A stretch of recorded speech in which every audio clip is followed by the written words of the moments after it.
en ese lapso. Bueno, muy bien. 7:21, me voy a ir a Tel Aviv. Dale.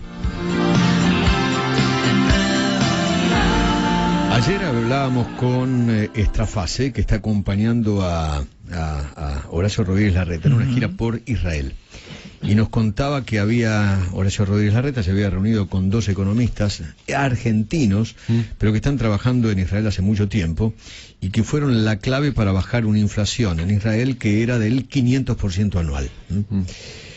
Uno de ellos es Leo Leiderman, que es profesor de la Universidad de Tel Aviv y fue vicepresidente del Banco Central de Israel, y es economista jefe de mercados emergentes del Deutsche Bank. Sí, fue economista jefe del Deutsche. Ah, fue economista jefe. Ok. Leo, buen día, ¿qué tal? Mucho gusto. Eduardo Feynman lo saluda. Buen día, Eduardo, y buen día a todos. Un abrazo muy grande. Gracias por atendernos, Leo. Bueno, con mucho gusto. ¿Nos puede contar cómo hizo Israel para bajar esa tremenda inflación? Bueno, todo comenzó con un pacto social y político. A mediados del 85, el primer ministro, Shimon Peres, decide que no se puede seguir con una inflación tan alta y con una crisis fiscal tan alta.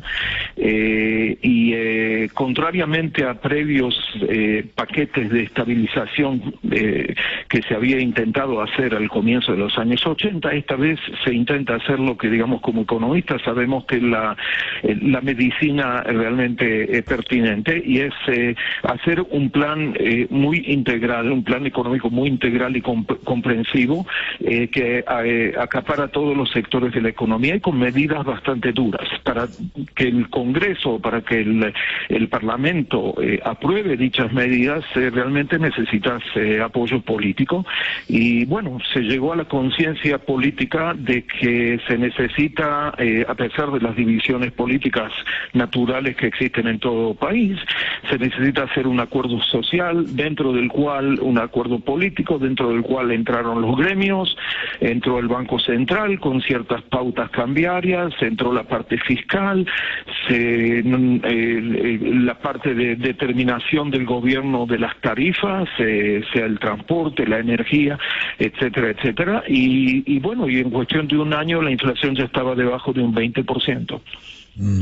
¿Y cuáles son esas medidas duras? Porque acá medidas duras es igual a ajuste, y el cristinismo, el kirchnerismo no le gusta el ajuste. ¿Cuáles serían, según su saber entender? Bueno, yo creo que las medidas duras, yo diría que son la primera etapa, o son la anteetapa al programa de estabilización que se necesitan, al plan de estabilización. Y es principalmente alinear toda una serie de precios relativos en la economía. Por ejemplo, digamos, en el caso de Argentina, mirando desde afuera, según lo tengo entendido, los precios de las tarifas que se determinan por el gobierno realmente tienen un rezago a lo que realmente tendrían que ser, y eso profundiza la necesidad de déficit y de financiación por parte del gobierno. Está el tipo de cambio, que a veces el intento del gobierno de manejarlo resulta en una apreciación del tipo de cambio real que causa daño a las exportaciones, y hay que hacer ese tipo de ajuste, ¿no es cierto?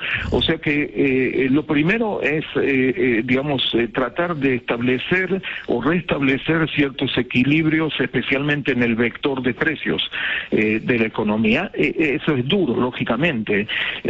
Al comienzo del programa realmente se devaluó el tipo de cambio. Había poca credibilidad en la moneda local, entonces hubo que hacer ese ajuste. Pero después, una vez que haces eso, se sale al paso, y entonces es principalmente respecto a esas medidas de las primeras etapas que, tal como se menciona, no son populares, y bueno, es ahí donde se necesita decir, bueno, esto es como en medicina, como un enfermo que tiene que tomar estos remedios que en el corto plazo los efectos aleatorios pueden ser bastante negativos, y a nadie les va a gustar, pero que en el mediano y no tan largo plazo se van a demostrar que son lo que se necesita. Pero lo primero que usted destaca es un pacto político. Sin pacto político y sin una confianza en lo político no se mejora una situación económica. Sin ninguna duda. En un país como Argentina, donde, digamos, en forma clara y contundente, el país está dividido políticamente. Sí.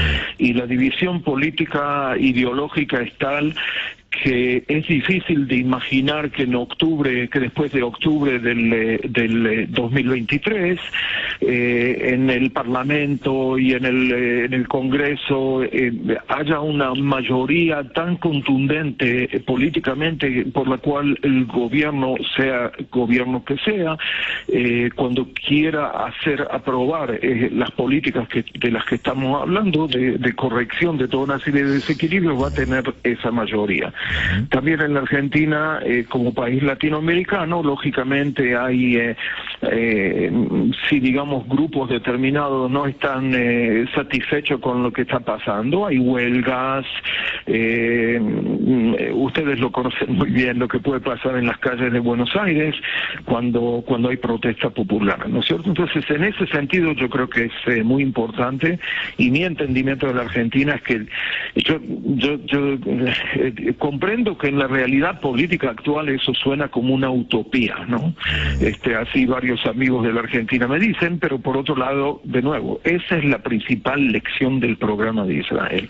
Y bueno, fue aplicado en diferentes países, también en países de Europa Oriental, como la República Checa, Polonia, y otros países que también tenían que, cuando se salieron de la Unión Soviética y cayó la Unión Soviética en 1989, también ellos tuvieron que ajustar toda una serie de precios relativos que antes el gobierno central era el que los determinaba. Leo, ahora Guillermo Labora, te saluda, un gusto enorme. Mi pregunta está focalizada en la dolarización. Obviamente hay que hacer el ajuste igual para ponerla en práctica, pero ¿qué opinas de ese mecanismo para la Argentina de estabilización? Mira, yo pienso que, y creo que en esto hay un consenso, digamos, los economistas profesionales con los cuales uno puede consultar, que el problema principal viene por la parte fiscal. Digamos, el jugador más importante en este partido es el jugador fiscal, ¿no es cierto? Claro. La parte monetaria es una parte que es muy importante, y es importante especialmente que esté armonizada con la parte fiscal. Entonces todo comienza por lo fiscal. Si vos haces una dolarización de la economía, pero la parte fiscal no está alineada y no está disciplinada como en forma consistente con mantener la dolarización, eso va a explotar en algún momento, ¿no es cierto? Y en cierta medida, cuando la Argentina tuvo la convertibilidad, el 1 a 1, ¿no es cierto?, estaba dolarizada porque, digamos, había movimiento libre de capitales, o sea, podías tomar un peso y traducirlo a un dólar, podrías tomar un dólar y traducirlo a un peso. Entonces, prácticamente es como una dolarización, digamos, o fue, especialmente cuando funcionó. Pero después la parte fiscal no funcionó. Dolarización es un régimen que es muy, muy drástico, porque implica que la única forma que el país pueda emitir moneda o liquidez es vía un superávit en la balanza de pagos que te genere una entrada de dólares o que haya inversión del extranjero. Pero si estás en una situación en la que, por razones incluso del sector privado, que no tienen nada que ver con el gobierno, por inversiones se está importando más de lo que se está exportando, la liquidez dentro de la economía se va a achicar, y eso puede tener un efecto muy recesivo en la economía. Leo, a como está hoy la Argentina, le da la sensación que no le queda otra al gobierno, porque la devaluación o te la hace el gobierno o te la hace el mercado. ¿No le queda otra que devaluar? De acuerdo, pero yo diría que lo que hace falta hoy en día es un plan integral de todo. Digamos, lo que está pasando ahora es que hay un foco de fuego y vienen los bomberos a apagarlo.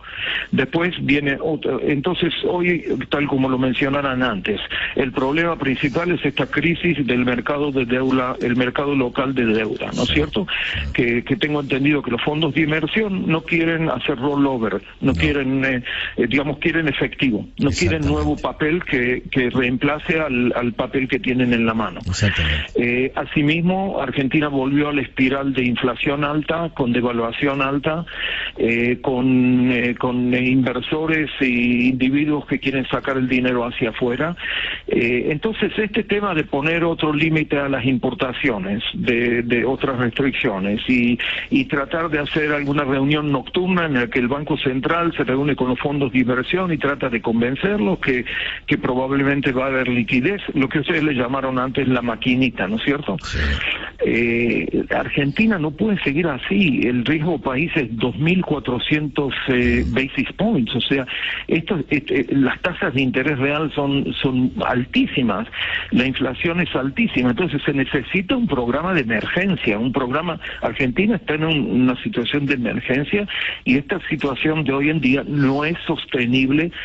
Argentina no se puede dar el lujo de esperar hasta octubre del 2023 o después para que en una realidad política después de las elecciones, de nuevo, sea quien sea el que sea elegido, se salga un paso nuevo. Entonces, yo creo que hay toda una serie de medidas que tendrían que tomarse, pero son medidas duras y de nuevo el tema es tener un programa, un plan económico coherente, ¿no es cierto? Porque si atacás un problema determinado sin atacar a lo mejor el problema de fondo, entonces de nuevo algún foco de fuego de incendio va a venir en algún lado que a lo mejor era inesperado.